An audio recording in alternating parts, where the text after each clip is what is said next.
Entre mer et montagne, le bassin méditerranéen. Une terre sèche, une végétation millénaire et très résistante. Pourtant ici comme ailleurs, le climat évolue.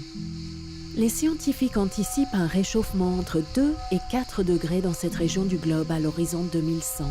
Et beaucoup d'incertitudes. Mais une chose est sûre, parce qu'elles captent le carbone, les forêts détiennent une part de la réponse.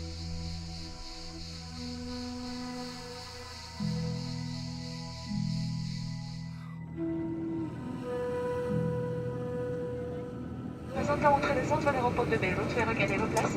Attachez vos ceintures à la tablette au-dessus de votre siège, merci. Je choisis le Liban comme première destination. C'est le seul pays méditerranéen qui a un arbre pour emblème. Pourtant, Sa Majesté le cèdre ne représente que 2% des espaces verts. Et les forêts libanaises ont reculé à 13% de la superficie du pays. D'un point de vue environnemental, les forêts libanaises, c'est notre première barrière à la problématique du réchauffement, à la problématique des gaz à effet de serre. C'est de faire face à l'érosion, faire face à la désertification. Dans la région de Jézine s'étend la plus grande forêt de pins pignons. Plantée au XVIIe siècle, c'est un trésor économique et touristique. Mais son capital environnemental laisse apparaître d'étranges signes de faiblesse. الغابة كلها اللي هي غابة الكاسين اللي هي 220 هكتار كان فيها حوالي 100,000 شجرة. يعني وصلنا بالإحصاء السنة الماضية اللي هي 2015 2014 لحدود ال 40,000 شجرة. هيدا سببه أمراض، سببه ممكن العمر والتغيير المناخي اللي هي changement climatique. Pays sec et montagneux, le Liban souffre des incendies de forêt. Mais le feu n'est pas l'ennemi le plus redoutable. Une des grandes pressions, bien sûr, ce sont les feux de forêt. Mais une forêt qui brûle, ce n'est pas une forêt qui est perdue. C'est une forêt qui est retardée. Elle peut repousser si on fait un bon management de la forêt. Mais il ne faut pas oublier que l'urbanisation, à mon avis, reste le danger numéro 1.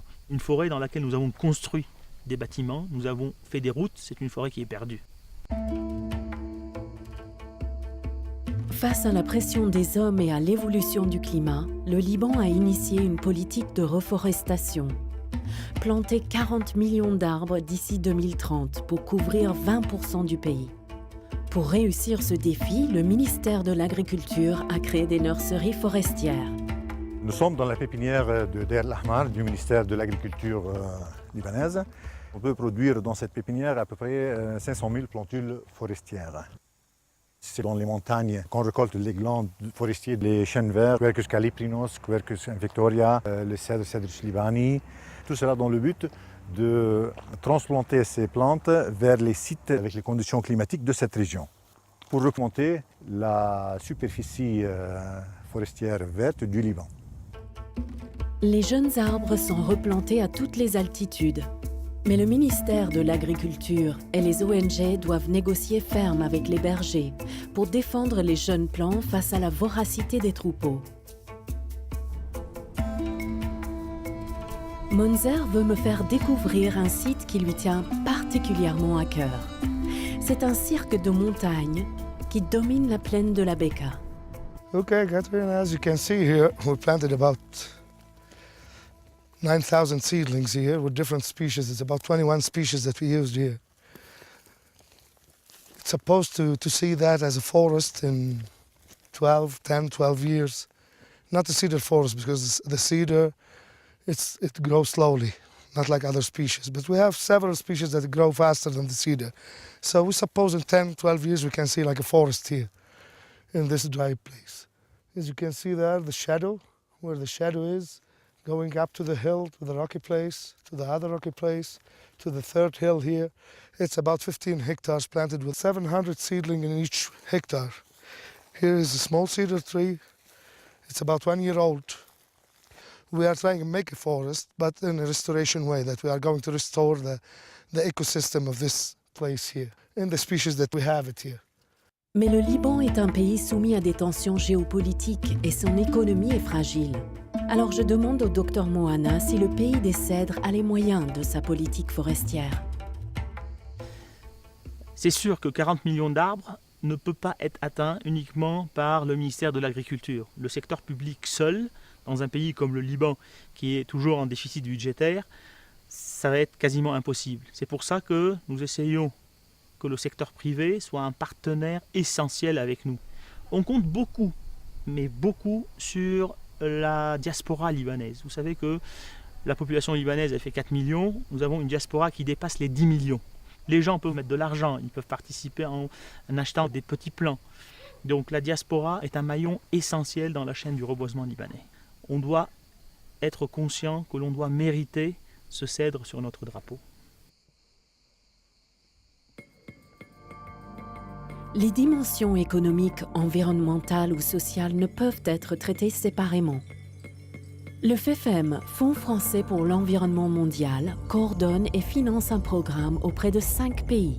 Liban, Turquie, Algérie, Tunisie et Maroc, ma prochaine destination.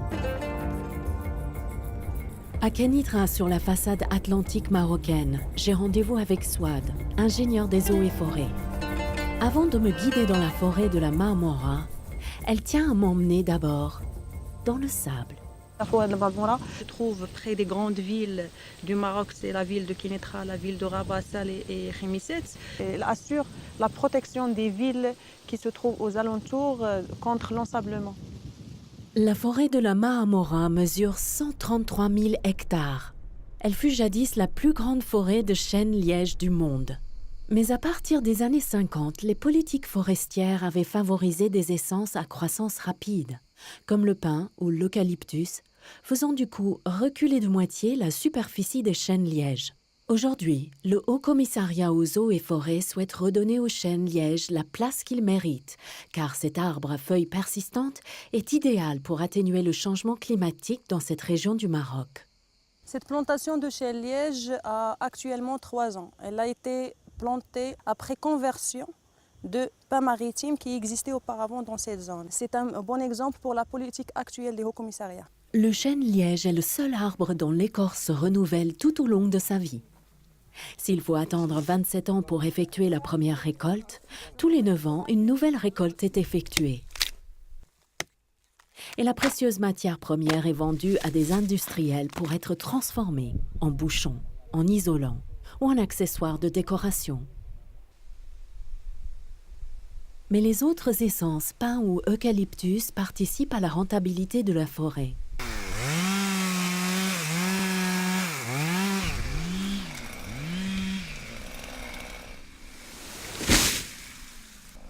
Industrie du papier, bâtiments ou agriculture sont clients de la Marmora.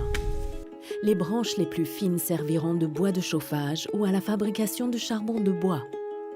Bien gérée, la Marmora est un acteur économique qui génère chaque année 300 000 journées de travail.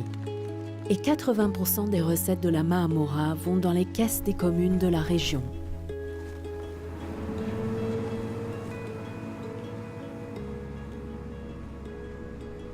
Mais la forêt offre aussi son lot de services gratuits à la population.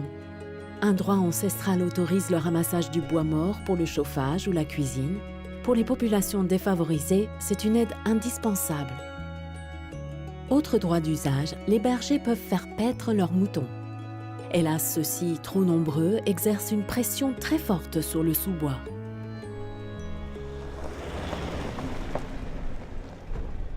Avec Souad, je reprends la route. Elle me guide à l'autre bout de la Marmora, une réserve naturelle y a été créée. On va monter au poste vigie pour voir un petit peu une vue panoramique de la réserve de Sidi Bou Raba, qui s'étend sur une superficie de 800 hectares, constitue normalement un milieu favorable pour la nourriture des espèces d'oiseaux migrateurs qui viennent nicher après un long trajet en venant de l'Europe vers l'Afrique du Sud.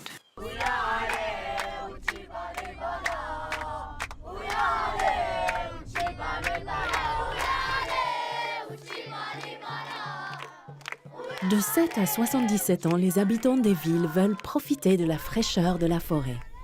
Écotourisme et pédagogie se mêlent et permettent une sensibilisation à l'environnement.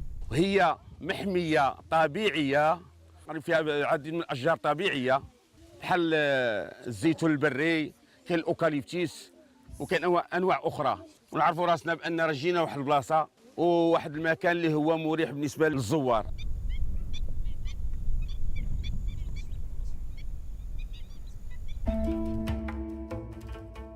Les forêts sont un réservoir de carbone indispensable à l'atténuation du changement climatique.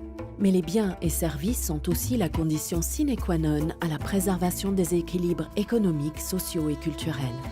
Ainsi, ils freinent l'exode rural. La forêt méditerranéenne est un capital au profit des générations futures.